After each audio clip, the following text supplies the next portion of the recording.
समाधान करेंगे तो ठीक, नहीं तो ये हमारा पॉइंट ऑफ ऑर्डर रहेगा।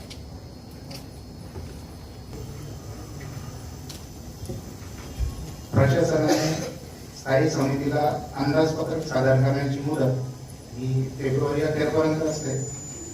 त्यानंतर स्थायी समितीने महासभेला सादर करण्याची मुदत किंवा महासभेने अंदाजपत्रक मंजूर करण्याची मुदत ही 31 मार्च पर्यंत असते।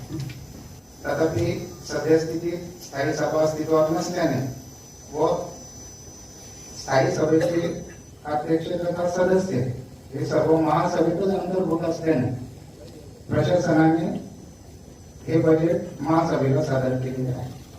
पालिका से मालूमात लिया गया कि आपने क्या करे, अगर ऐसा नहीं हुआ ना मैडम, मेरा पॉइंट ऑफ ऑर्डर ले लो कि 2026-27 चे सुधारित व 26-27 चे अंदाजपत्रक या ठिकाणी सादर करीत आहेत।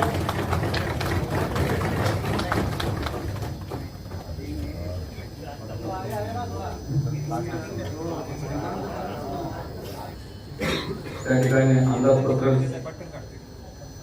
सादरीकरण होईल।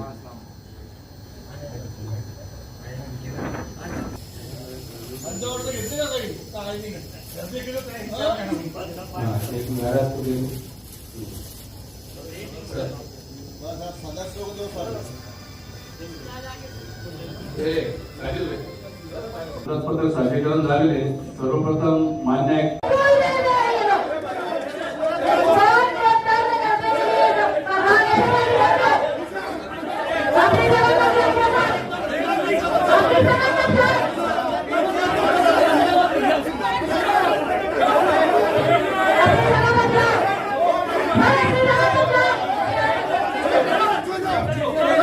Yeah.